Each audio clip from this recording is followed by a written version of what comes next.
Right. Reddanna గారు ఒక చిన్న విషయం వినాలి మీరు. ఏదైతే 2007లో కేరళ నుంచి కొంతమంది రావడం జరిగింది. ఇది తెలంగాణలో అప్పుడు 2007లో పల్లెటూర్లలో ఆ చేన్లు చెలకలు కూడా ఎవరు చేసుకోలేని పరిస్థితి. వారికి అది దట్టమైన అటవీ ప్రాంతం. అది ఎక్కడో కాదు, కరీంనగర్ జిల్లా మారుమూల ప్రాంతాలు మహదేవ్పూర్ మండలం, పంకెన, పలిమల, సర్వాయిపేట, మోదేడు, కనుకునూరు. ఇలాంటి సిచ్యువేషన్లో అటు మహాముత్తారం అది దట్టమైన అటవీ ప్రాంతం కాబట్టి అక్కడ నక్సల్స్ ప్రభావిత ప్రాంతాలు చాలా ఉన్నాయి. నక్సల్స్ ప్రభావిత ప్రాంతాలు కాబట్టి పోలీసులు కూడా అక్కడికి వెళ్ళలేదు.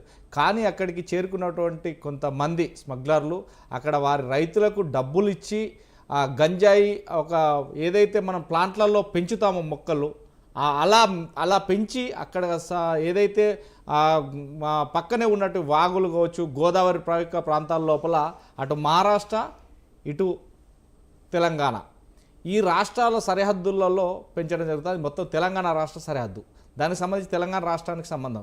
కానీ అక్కడికి వెళ్ళాలంటే పోలీసులు వెళ్ళలేని పరిస్థితి, ఎందుకంటే నక్సల్స్ ప్రభావిత ప్రాంతాలు కాబట్టి. కుమ్మింకి వెళ్ళినా కానీ చూస్తున్నట్టు వచ్చే వ్యక్తులు. కానీ 2007లో అప్పుడు నేను కూడా కొన్ని ప్రాంతాలు నాకు వచ్చిన సమాచారం మేరకు నేను కొంత ఇన్వెస్టిగేషన్ కోసం పోవడం జరిగింది. ఆ గంజాయిని ఎలా పండిస్తారు ఎట్లా అనేది చూడడం జరిగింది. వారితో మమేకమై నాకు కొంత గంజాయి కావాలి అంటూ కూడా వెళ్ళి ఓ మఫ్కీ లోపల వెళ్ళి ఒక రైతులాగా వెళ్ళి నేను కొంత షూట్ చేసుకొని రావడం జరిగింది.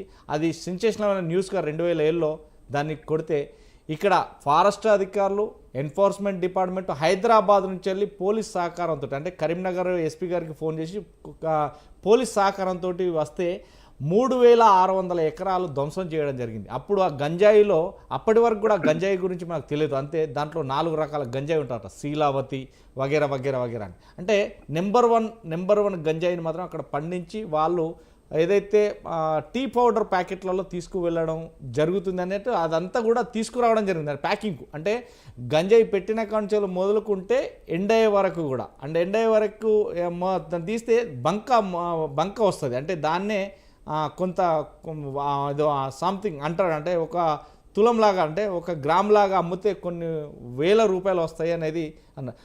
ఆ రోజుల్లో 2007లో అప్పుడు ప్రభుత్వం కూడా దాని మీద చిత్తశుద్ధితోటి ముందుకు వెళ్ళిన సందర్భాల్లో అప్పుడు ఎన్ఫోర్స్మెంట్ డిపార్ట్మెంటు కావచ్చు, ఎక్సైజ్ డిపార్ట్మెంట్ కావచ్చు, పోలీస్ డిపార్ట్మెంట్ ఈ 3 డిపార్ట్మెంట్లు కలిస్తేనే అక్కడ అన్ని వేల ఎకరాల గంజాయిని ధ్వంసం చేయడం జరిగింది. అది నేషనల్ వార్త కూడా కావడం జరిగింది. అంటే ఇతర రాష్ట్రాల నుంచి వచ్చి పండిస్తున్నప్పుడు ఇప్పుడు వారి రాష్ట్రంలో పండిస్తున్నప్పుడు ఆ గవర్నమెంట్లు ఎలా ముందుకెళ్లాల్సిన పరిస్థితి ఏర్పడ్డది. ఆ గవర్నమెంట్కు అలాంటి గంజాయి ఇప్పుడు మనం చూస్తాం ఆంధ్రప్రదేశ్ లోపల కొన్ని వేల ఎకరాలలో పండించారు, అవి కూడా కాల్చి బుడిద చేశారు. కానీ ఇదంతా కూడా ఎందుకని పండిస్తున్నారు, దానికి మీద పెద్ద చర్యలు కూడా చాలా పెద్దగానే ఉంటాయంటారు. అంటే ఒక్కసారి వివరించగలుగుతారా? ఒకటండి, మీకు నార్కోటిక్ యాక్ట్ చాలా గొప్ప యాక్ట్. ఎందుకంటే నార్కోటిక్ కంట్రోల్ బ్యూరోలో దావూద్ ఇబ్రహీం అనే ఒక అతను ఉండేవాడు, బహుశా మీరు వినే ఉంటారు. బాంబేలో ఆయన ఇప్పుడు పాకిస్తాన్లో ఉన్నాడు. ఆయన అనుచరుడిని 2000 సంవత్సరం ముందే 1999లోనే మనం బాంబేలో అరెస్ట్ చేసి తీసుకొచ్చాం. ఇక్కడ ఆయన డ్రగ్స్ తయారు చేస్తున్నారు మా టాబ్లెట్ల రూపంలో. అప్పుడు ఆయన అరెస్ట్ చేస్తే ఆయన తర్వాత బెయిల్ తీసుకొని ఉన్నారు. తర్వాత ఆయనకు సంబంధించిన ప్రాపర్టీ దాదాపు 50 కోట్లకు పైనే ఆ కాలంలో, దాన్ని కూడా ప్రభుత్వం మహారాష్ట్ర ప్రభుత్వానికి రాస్తే సీజ్ చేసేశారు. ఆయన ఇక్కడ ఫిరోజ్ అని ఒక అబ్బాయిని A6గా పెడితే అతను పాకిస్తాన్కి వెళ్ళిపోయారు. అతని పైన వారెంట్ ఉంది. ఇప్పటికీ ఆయన నాట్ ట్రేస్డ్, ఈ దావూద్ ఇబ్రహీంతోనే ఉన్నాడని. నేను ఏం చెప్తున్నానంటే పంజాయి అంటే ఒకప్పుడు ఎక్స్ట్రీమిస్ట్ ఆర్గనైజేషన్ చాలా పవర్ఫుల్గా ఉన్నప్పుడు ఎక్స్ట్రీమిస్ట్ ఆర్గనైజేషన్కి ఏరియాల్లోకి పోవడానికి పోలీసులకి వెలుసుబాటు ఉండేది కాదు. అందువల్ల వాళ్ళ మద్దతుతో కొంత, వాళ్ళ పేరు మీద కొంత గంజాయి 2 రాష్ట్రాల్లో విపరీతంగా పండించింది. మీరు చెప్తున్న శీలవతి ఎక్కడి నుంచి వచ్చింది అనుకుంటారు? ఈ శీలవతి అనే దాన్ని, గింజల్ని మనం ఆఫ్ఘనిస్తాన్ నుంచి తెప్పించారు కొందరు. తెప్పించి ఈ వరంగల్ తాడబాయి ఆ ప్రాంతంలో వేసి దాన్ని మంచి దిగుబడిగా వచ్చింది.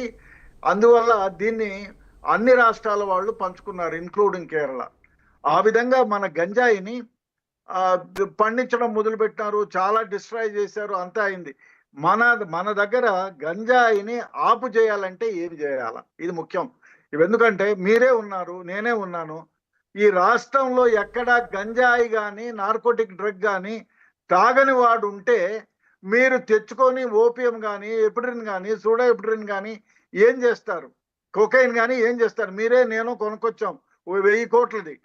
ఎవరు కొనుక్కోకపోతే ఏం చేస్తాం? నేను మొదటి నుంచి చెప్పేది, దాదాపు నా వీడియోలు చూడండి, దాదాపు ఒక 500 వీడియోలు ఉంటాయో 1000 ఉంటాయో, అన్నిట్లో చెప్పేది ఒకటే. ప్రజలు నేను ఒక మాట అండి, ఎయిడ్స్ రెండో రాష్ట్రం, ఉమ్మడి రాష్ట్రంగా ఉన్నప్పుడు ఆంధ్రప్రదేశ్, ఎయిడ్స్ రెండో రాష్ట్రము మూడో రాష్ట్రంగా ఉండేది మన ఆ ఉమ్మడి ఆంధ్రప్రదేశ్. ఇప్పుడు ఎందుకు 16వ స్థానంలో 27వ స్థానంలోకి ఉంది రెండు రాష్ట్రాలు కూడా? దానికి కారణం ఒకటే, we have educated the people. మన రాష్ట్రంలో ప్రజలందరినీ మనం ఎడ్యుకేట్ చేసాం. అబ్బో ఎయిడ్సా, పులిరాజాకు ఎయిడ్సా అంటే దాని గురించి అవగాహన. ఇంట్లో కూర్చున్నా, భోంచేసినా, తిరిగినా ఎయిడ్స్ అంట దాని వస్తే ఈ విధంగా అంటే ప్రజలను అవగాహన రాహిత్యులను చేయకుండా ఎడ్యుకేట్ చేసాం. అందువల్ల వాళ్ళందరూ కూడా అప్రమత్తమయ్యారు, దానికి తెలిసిన జాగ్రత్తలు తీసుకున్నారు. నేను చెప్పేది ఏమంటే, స్కూళ్ళల్లో కాలేజీల్లో మీరు పాఠ్యాంశంగా పెట్టండి. మీ హోర్డింగ్స్ పెద్ద పెద్దవి పెడతారు డిపార్ట్మెంట్లు, తర్వాత ప్రభుత్వాలు, ఇవి పెట్టద్దండి. మీరు ఈ గంజాయి, ఓపియం, పెతిడిన్, ఒపిడిన్ ఇవన్నీ తాగితే, కొకైన్ తాగితే మీ జీవితం నాశనం అవుతుందని హోర్డింగ్స్ పెట్టండి. మీ బర్త్డేకి పెద్ద పెద్ద హోర్డింగ్స్ పెడతారు, పెట్టండి. దాని కింద నార్కోటిక్స్ గురించి ఒక చిన్న స్లోగన్ ఇవ్వండి. అదే కాకుండా ప్రతి యాడ్లో కూడా ఈ నార్కోటిక్స్ గురించి చెప్పండి. ఈ సినిమా వాళ్ళతో కలిపి చిన్న చిన్న స్టోరీలు వేయండి. ఆ విధంగా చేసి ప్రజలను ఎడ్యుకేట్ చేయండి. పాఠ్యాంశాలుగా పెట్టండి, హోర్డింగ్స్ పెట్టండి, పేపర్లలో ఇవ్వండి. అదే కాకుండా కాలేజీల్లో, స్కూళ్ళల్లో, ఎన్నో కాలేజీల్లో నన్ను ఎవరైనా పిలిస్తే గెస్ట్గా ఫస్ట్ మాట్లాడేది నార్కోటిక్స్ గురించే. ఆ విధంగా ఎక్స్పర్ట్ని ఎవరినైనా పిలిపించి కాలేజీల్లో, స్కూళ్ళల్లో ఒక చిన్న 1 అవర్ 2 అవర్ పెట్టండి. దానిపైన వ్యాస రచనలు పెట్టండి. స్కూళ్ళల్లో, కాలేజీల్లో ఈ విధంగా చేయగలిగితే పిల్లలకి అవగాహన వస్తుంది. ఒక్కసారి అవగాహన ఏర్పడితే దాని వైపు చూడరు. ఎవ్వరూ వాడకపోతే ఏం చేస్తారు మీరు? నార్కోటిక్ డ్రగ్ తెచ్చి అతి ముఖ్యంగా ప్రభుత్వం చేయాల్సింది, ప్రభుత్వం మంచి పని చేస్తాను నేను కాదన్ను, మంచి ఎమినెంట్ ఆఫీసర్ సందీప్ సాండిల్ని పెట్టారు, వాళ్ళు పనిచేస్తున్నారు. కానీ ఒక మాట, మామూలు కేసు ఇన్వెస్టిగేషన్కి నార్కోటిక్ ఇన్వెస్టిగేషన్కి చాలా తేడా ఉంది. మనం చేసే పొరపాటు ఏమిటంటే, నార్కోటిక్ యాక్ట్లో ఉండేటువంటి అంశాలతో మనం కేసులు పెట్టడం లేదు. దానివల్ల కేసులు వీగిపోతున్నాయి. అందుకనే ఈ నార్కోటిక్స్ గురించి ఒక 3 days 1 day మన పీటీసీ పోలీస్ ట్రైనింగ్ కాలేజెస్లో 1 day 2 days సెమినార్ లాగా పెట్టి కండక్ట్ చేయండి. వాళ్ళకి నార్కోటిక్ యాక్ట్ గురించి ఒక క్షుణ్ణంగా ఫలానా సెక్షన్లు ఈ విధంగా చేస్తే కేసులు నిలబడతాయి. మ్యాండేటరీ సెక్షన్ ప్రకారం మీరు ఇన్వెస్టిగేషన్ చేయకపోతే అర్ధగంటకు ఒక కేసు కొట్టేస్తారు. ఆ విధంగా లేకుండా మీరు మ్యాండేటరీ ప్రొవిజన్స్ ప్రకారం మీరు కేసులు పెడితే ఎట్టి పరిస్థితుల్లో బెయిల్ కూడా రాదు. కనీసం 20 సంవత్సరాలు జైలు శిక్ష వస్తుంది. ఇంకో విషయం ఏమంటే, ఎవ్వరికీ తెలియని విషయం ఇదేమిటంటే, మీరు మర్డరో మానభంగమో చేస్తే police department has to prove మీరు మర్డర్ చేశారనో, మీరు దొంగతనం చేశారనో మీరు ప్రూవ్ చేయాలి, ప్రభుత్వం ప్రూవ్ చేయాలి. కానీ నార్కోటిక్ యాక్ట్లో అట్లా కాదు. Burden of proof has laid on the accused. ముద్దాయి నిరూపించుకోవాలి, అయ్యా నాది నేను ఈ పని చేయలేదని. కాబట్టి burden of proof lies on the accused. కాబట్టి చాలా కష్టం. ఏ చిన్న ఎవిడెన్స్ కలెక్ట్ చేసినా 10 ఏళ్లకు తక్కువ జైలు శిక్ష కాదు. అదేవిధంగా ఫైనాన్షియల్ ఇన్వెస్టిగేషన్ చేస్తే వాడు ఆ సంవత్సరంతో పాటు వెనక 5 సంవత్సరాల వరకు వాడు సంపాదించినటువంటి పెడలర్ కానివ్వండి, ప్రొడ్యూసర్ కానివ్వండి, వాని ఆస్తిని ప్రభుత్వం కాన్ఫిస్కేట్ చేయొచ్చు. ఇవన్నీ ప్రజలకు తెలియపరచండి, ఎడ్యుకేట్ చేయండి. డెఫినెట్గా ఎడ్యుకేట్ చేస్తే 100కి 100 పాళ్ళు దీన్ని కొంతవరకు అంటే ఒక 80-90% కట్టడి చేయొచ్చు. అతి ముఖ్యంగా ఇంకో విషయం ఏమంటే, ఈ నార్కోటిక్ ఇన్వెస్టిగేషన్ అంత సులువు కాదండి. మీరు ఏదన్నా మీకు బ్రాంతి కావాలా, ఆదివారం రోజు మూసేసినారు, లేకపోతే 26th రోజు మూసేసినారంటే పక్కకు పోయి, అన్న 10 రూపాయలు ఎక్కువ ఇస్తా, క్వార్టర్ ఇస్తావంటే ఇస్తారు. కానీ నార్కోటిక్ అట్లా కాదు. మీరు పోయి నాకు గంజా అమ్ముతామంటే ఎవడో నీకు చెప్పింది? వాడు పొద్దున్న నుంచి సాయంత్రం వరకు అమ్ముతానే ఉంటాడు. ఎవడో నీకు చెప్పింది అంతా ఇక్కడ రావద్దు, పో అట్లా కాదంటాడు. మీరు ఒక డెకాయ్ ఆపరేషన్ చేయాలా? వానికి ఇప్పుడు ఓపీఎంఏ ఉందనుకో, వానికి ఒక ₹1,00,000 ఆపరేటర్కి ఎవరైతే డెకాయ్గా నియమిస్తారో వానికి 1,00,000, 500, 5,000, 50,000 ఇస్తే వాడు 10 సార్లు తిరుగుతాడు వాని దగ్గరికి. అన్నా లేదు పో అంటాడు, పో నసుక్కుంటాడు. వాడిని చిన్నదిగా ఒకసారో 2 సార్లు కొంటే వాడు చెప్తాడు ఫలానా దగ్గరికి రా అన్నా, నేను నువ్వు కలిసి బిజినెస్ చేస్తామంటే మేము ఇట్లా సందర్భాలు చేస్తే వాడు చెప్తాడు అప్పుడు ఫలానా రోజుని. ఆ విధంగా డెకాయ్ ఆపరేషన్ చేయడానికి 3 నెలల నుంచి 6 నెలలు పడుతుంది ఒక్కడిని పట్టుకోవడానికి. ఆ విధంగా అయితే జునైన్గా దొరుకుతారు. ఆ విధంగా దొరికినండి మీరు ఈజీగా విత్ నార్కోటిక్ డ్రగ్తో మీరు పట్టుకోవచ్చు. అదే కాకుండా ఇంకో విషయం, ఇక్కడ వీళ్ళతో పాటుగా ఇన్వెస్టిగేషన్ పర్ఫెక్ట్గా ఉండాలా. దానికి ఒక స్పెషల్ కోర్టు నుంచి పెట్టండి. ఇవాళ ఇప్పుడు చూడండి, ఒక్కొక్క కేసు 10 ఏళ్ళు 12 ఏళ్ళు కోర్టులో ఏం చేస్తారు? కోర్టులలో ఇప్పుడు ఉన్న దానికంటే 3 కోర్టులు పెడితే తప్ప ఆ క్యాటరింగ్ సరిపోదు. అట్లా గంటల వరకు మన కోర్టులలో జరుగుతూనే ఉన్నాయి. ఆ విధంగా కాకుండా మన కోర్టులో స్పెషల్ కోర్టులు పెట్టి, డిస్ట్రిక్ట్ కోర్టు 2 కోర్టులో పెట్టి ఈ నార్కోటిక్ యాక్ట్ లో ఉన్న వాళ్ళని ఇమీడియట్ గా చేసి ఇవాళ అరెస్ట్ చేస్తే 6 నెలల లోపల వానికి 10 ఏళ్ళు 15 ఏళ్ళు జైలు శిక్ష రావాలి. అప్పుడు ఎలక్ట్రానిక్ మీడియా, ప్రింట్ మీడియా కూడా స్పందించి మొన్న పోయిన నెలలో వాడిని అరెస్ట్ చేశాం, ఇప్పుడు వానికి 5 ఏళ్ళు జైలు శిక్ష వచ్చింది. ఆ విధంగా చేయాలి, ప్రజల్ని ఎడ్యుకేట్ చేయాలి. అదేవిధంగా నార్కోటిక్ డ్రగ్ డిపార్ట్మెంట్ ని స్ట్రెంథన్ చేయాలి. మంచి ఆఫీసర్లు వేయండి, నిజాయితీ పరులు వేయండి. అంటే నిజాయితీ పరులు ఉండరా అంటే ఉంటారు, వాళ్ళలో ఇంకా నిజాయితీ పరులు వేయండి. అదేవిధంగా వాళ్ళకి కావలసిన సౌకర్యాలు ఇవ్వండి. అదేవిధంగా వాళ్ళ పేర్లను బహిర్గతం చేయొద్దు. వాళ్ళు ఎవరు కొందరిని మఫ్టీలో పెట్టండి. ఆ విధంగా చేసి ప్రజల్ని ఎడ్యుకేట్ చేసి కొందరిని అరెస్ట్ చేసి బెయిల్ రాకుండా చేసి వాళ్ళకి జైలు శిక్ష పడేటట్టు చేస్తే డెఫినెట్ గా ఈ మహమ్మారి నుంచి కొంతవరకు వెలుసుబాటు వస్తుంది. ఎందుకంటే మనము ఎవరైతే యూత్ ఉన్నారో వాళ్ళకి ఎప్పుడు ఏదైనా చేయాలి. ఎందుకంటే వాళ్ళ బ్లడ్డే డిఫరెంట్, వాళ్ళకు హార్మోనల్ డిఫరెన్సెస్ ఉంటాయి.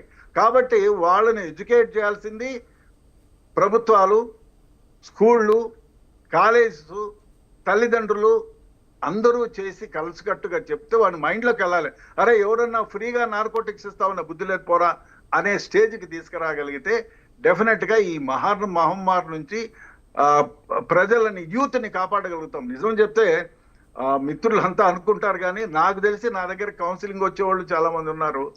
ఒక పిల్లాడు పక్కన చదువుకునేదానికి వెళ్తాను, కంబైన్డ్ స్టడీస్కి వెళ్తానని పబ్బులోకి పోయి నార్కోటిక్ కేసులు ఇరుక్కున్న వాళ్ళు లేరా?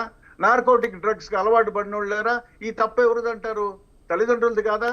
అరే మనవాడు పక్కింటికి కంబైన్డ్ స్టడీస్కి పోయినాడా, లేకపోతే ఏం చేస్తున్నాడు నాన్న 10 గంటలకు ఫోన్ చేసి ఏం చేస్తున్నావురా అని అడిగితే వాడికి భయం ఉంటుంది. అరే మా నాన్న ఫోన్ చేసినాడు 10:30కు, నేను పబ్కి రాను, నేను నార్కోటిక్ డ్రగ్కు రాను, లేకపోతే నేను అదేదో పార్టీలు ఉన్నాయి కదా రేవ్ పార్టీకి రాను. ఒక అబ్బాయి దొరికాడు ఇక్కడ కంబైన్డ్ స్టడీస్ కొని పోయి రేవ్ పార్టీలో దొరికేవాడు.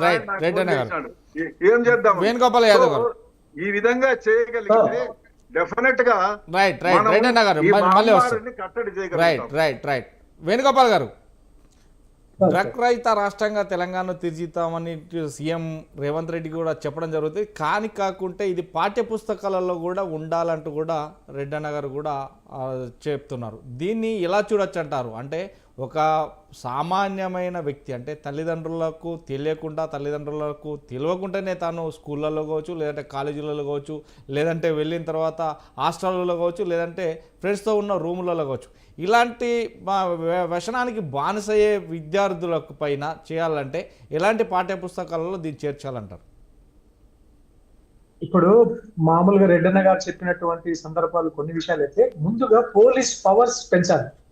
పోలీస్ డిపార్ట్మెంట్స్ కి పవర్స్ ఎక్కువ ఇవ్వాలి. చట్టాలలో ఉన్నటువంటి లోపాలను సరిదిద్ది శిక్షలు ఖరారు చేయాలి. ఇప్పుడు మనం ఈ డ్రగ్ తీసుకుంటే, ఇది వాడితే మనకి ఈ విధమైనటువంటి నాన్ బెయిలబుల్ కానీ ఈ విధంగా అప్లికేబుల్ అయ్యేది, మనం జైల్లో ఉంటాము అనేటువంటిది ముందు ఈ చట్టాలలో మార్పులు తీసుకురావాలి. అదే విధంగా ఇప్పుడు యూపీ యోగి ఆదిత్యనాథ్ ప్రభుత్వంలో ఒక చిన్న మాట చెప్తాను. ఏదన్నా డ్రగ్స్ సంబంధించినటువంటి కానీ ఎటువంటి జరుగుతుంటే బుల్డోజర్ తీసుకొని పోయి వాళ్ళ ఆస్తిని కూలగొడుతున్నారు. అంటే ఆ విషయాన్ని నేను ఎందుకు ప్రస్తావిస్తున్నాను అంటే ఇక్కడ కూడా బుల్డోజ్ తీసుకోపోయి కొట్టమని చెప్తలేను. అక్కడ ఉత్తరప్రదేశ్ లో జరుగుతున్నటువంటి ఆ విషయాన్ని నేను ఒకసారి గమనించండి. ఉత్తరప్రదేశ్ లో జరుగుతున్నటువంటి ఈ యొక్క మాఫియా, ఏ మాఫియా అయినా సరే, మామూలుగా ల్యాండ్ మాఫియా కానీ, డ్రగ్ మాఫియా కానీ, సంబంధిత మాఫియాలన్నిటికీ చెక్ పెడుతున్నటువంటి వైనాన్ని ఒకసారి చూడండి. మీరు కూడా ఇక్కడ కూడా రేవంత్ రెడ్డి గారిని నేను చాలా ప్రశంసిస్తున్నా. నేనేం ఆయన్ని డిమోటివేట్ చేయడం లేదు. అవగాహన కార్యక్రమాలు ప్రతిదీ కూడా ఇప్పుడు ఇంతకు ముందే చెప్పారు. పులిరాజాకి ఎయిడ్స్ వస్తుందనగానే అది పెద్ద హోర్డింగ్స్ పెట్టారు. అప్పట్లో పెట్టిన తర్వాత ప్రజల్లో ఎయిడ్స్ మీద ఒక మంచి వినూత్న కార్యక్రమాలు చేశారు. అటువంటి కార్యక్రమాలు చేయండి. అదే విధంగా ఈ కార్యక్రమాలు పోతూ ప్రజల అవగాహన కల్పించుకుంటా పోతూ, ఎప్పుడైతే అవగాహన కల్పించుకుంటా పోతుంటారో ఆ సందర్భంలో ప్రజల్లో అవగాహన పెరిగి ఆ సంబంధిత అంశంపై అవగాహన వచ్చిన తర్వాత పిల్లల యొక్క ప్రవర్తన, ప్రతి స్కూలు, ప్రతి కాలేజు, ప్రతి సంబంధించినటువంటి యూనివర్సిటీలో ఈ డ్రగ్స్ రహిత కమిటీలు వేయండి. పిల్లల చేత కమిటీలు వేయించండి. పిల్లల అవగాహన చెప్పేందుకు ట్రైనింగ్ క్లాసులు ఇవ్వండి. అదే విధంగా ముఖ్యంగా పబ్లలో ఒక enforcement cell full time main Hyderabad లో జరుగుతున్నటువంటి ఈ యొక్క సందర్భాన్ని నేను ఒకసారి చెప్తే మీకు అర్థం కాదు. పూర్తిగా ఈ పబ్లలోనే ఎక్కువ జరుగుతుంది. ఈ పబ్లలో ఎట్లా జరుగుతుంది అనేది మీరు ఒకసారి గమనిస్తే చాలా ఘోరంగా దొరికేదే పబ్లలో దొరుకుతుందని ఆ సందర్భం ఒకసారి పూర్తిగా మీరు చూసి దాన్ని కూడా ఒకసారి పరిగణనకు తీసుకోవాలి. అప్పుడే మీకు పూర్తిగా దీనికి సంబంధించినటువంటి పరిష్కారం లభిస్తుంది. అంతేకాని నేను నేనేమంటున్నానంటే, నేను కాంగ్రెస్ పార్టీ ప్రభుత్వాన్ని, రేవంత్ రెడ్డి గారిని విమర్శిస్తలేను. ఆయన్ని నేను ఇది కానీ పట్టు కోల్పోయినటువంటి వ్యక్తి, ప్రభుత్వాన్ని సరైనటువంటి పట్టు కోల్పోయి ఉన్నాడు. ముందు పట్టు సాధించాలి. పట్టు సాధించిన తర్వాత